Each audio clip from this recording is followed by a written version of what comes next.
Qasim Virjee is just a brown guy who wants to make a difference in the world and showcase South Asians as being creative and being expressive of their increasingly complex global identities.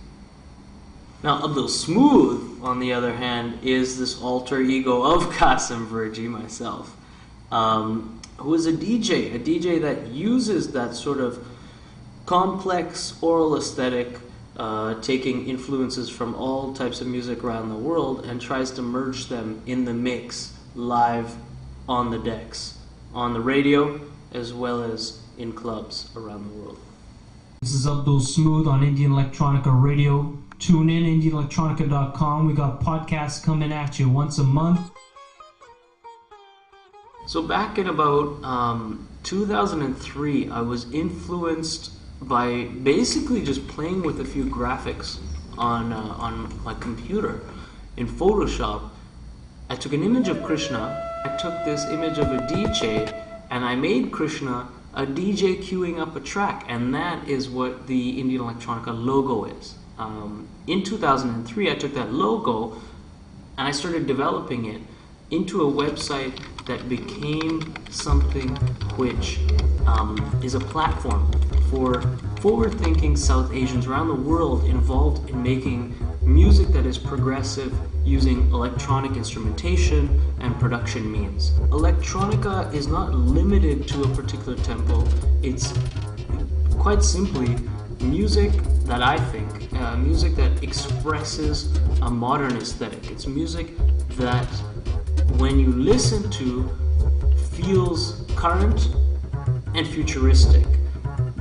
You know, it's been about a decade since the term Asian Underground was kind of coined at the Anokha night, which was thrown by Delvin Singh in the UK, right on Hoxton Square in East London. And back then, you know, a lot was happening with South Asians in the UK. Culturally, they were becoming more prominent and being featured in the larger media.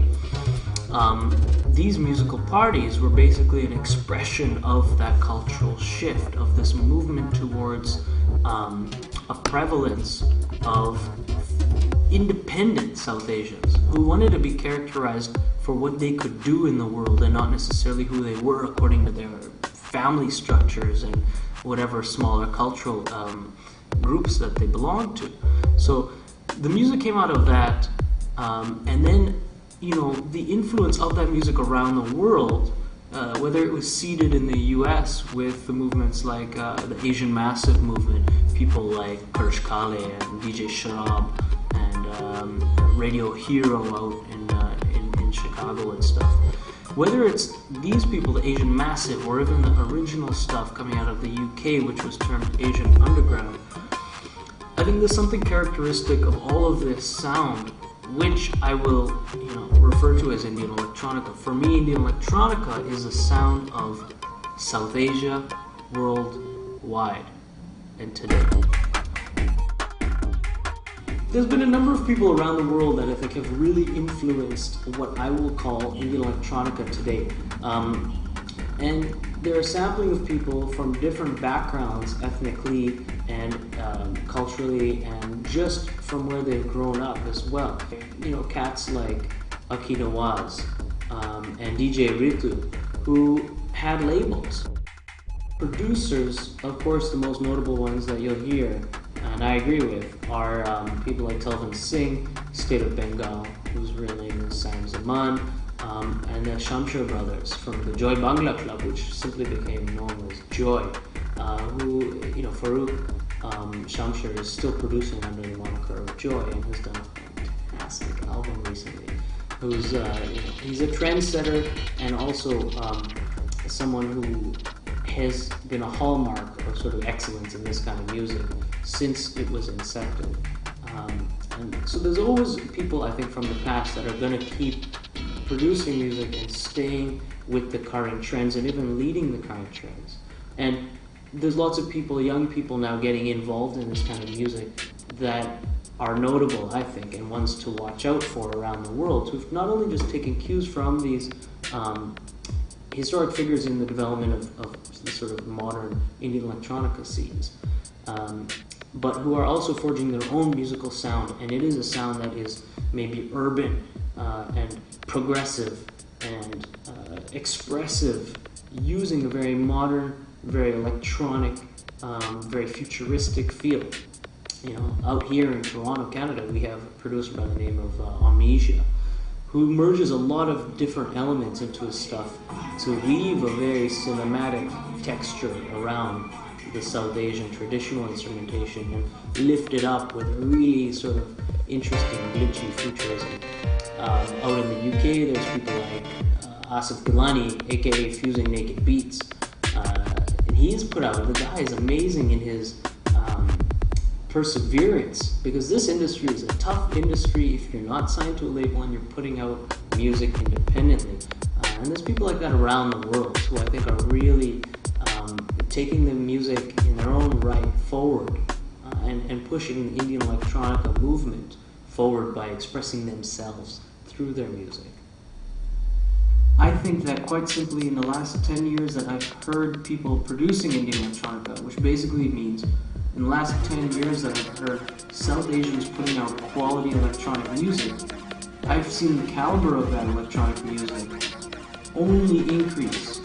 You see the popularity of electronic music forms embracing South Asian traditions only become more popular and widespread around the world. We see now stations like the BBC Asian Network existing and programming something like 30-40% of their schedule to electronic music, and just showcasing the most cutting-edge electronic music coming out of bedroom studios and independent producers around the world.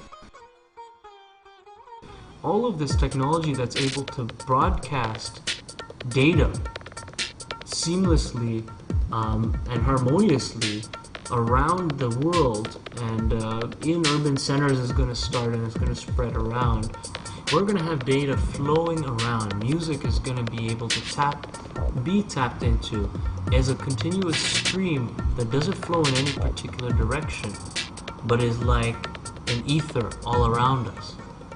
I do ask myself whether we will see this sort of music, Indian electronica music, being featured across the media, so in soundtracks for movies and so on, television shows, and even just pure raw music on the airwaves around the world, and if so, where that's going to happen.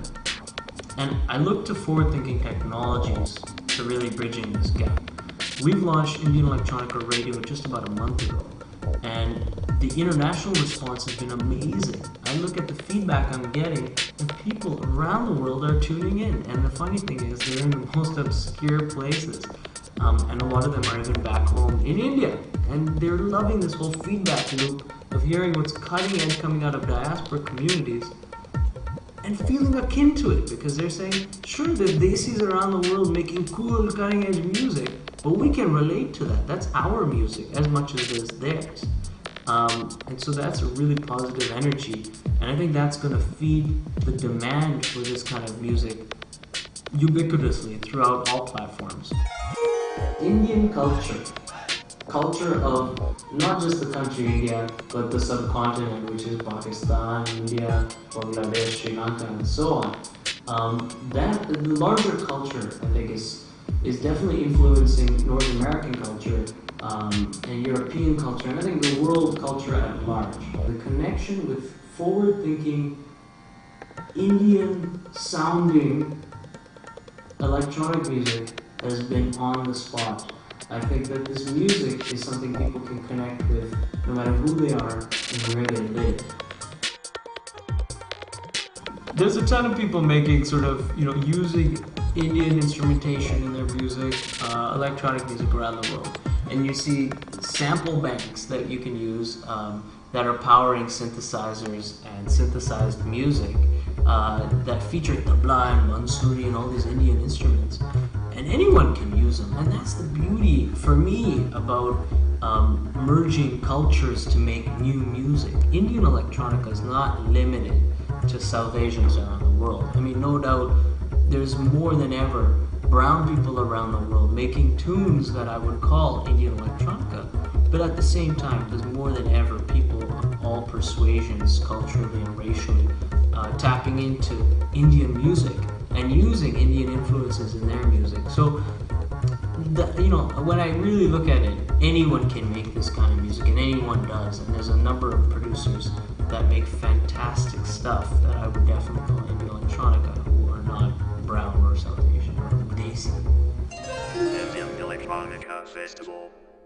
Last year we saw 2 Indian electronica festivals happening in Toronto and London, UK, and they were both, the turnout was amazing. It made me very happy, and people have been since emailing me asking when the next ones are coming up in 2007, and I've been really happy to email them back and say that not only are they going to happen in 2007, but they're going to be in Bombay, New York, Toronto, London, possibly Delhi, Goa, and even Germany. So it's something that definitely people want to hear and see live, and we're really working hard to make that happen through our events. I'm really trying to focus on getting the music to as many people in as many forms so that they can appreciate it and use it in whatever way they want to use it.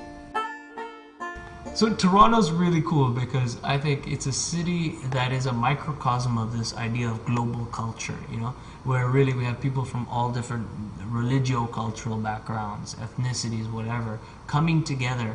And we see this, on a monthly level in a club once a month at Dishum. Dishum is the sort of monthly Indian electronica event here in the city. And it's really great to actually be based in the city and hold the Dishum here. Here in Toronto, you really have a feel of the audience is being there together and sharing the experience of the music amongst themselves in a way that is very akin to Toronto's embrace of multiculturalism. I listen to flamenco music, I listen to Lingala music, I listen to electronic music, I listen to all sorts of music. And I think that influences my understanding of Indian electronica in general, and gives me a thirst for listening to innovative music. And I think that's what's driving Indian electronica, at least for me, is trying to hear something I've never heard before. I'm really hoping that through everything we're doing at Indian electronica, people out there are not only going to appreciate the music that we're getting out to them, but they're going to take this passion for innovation in music out there and talk about it and express it and engage with music in a way that they might not otherwise do.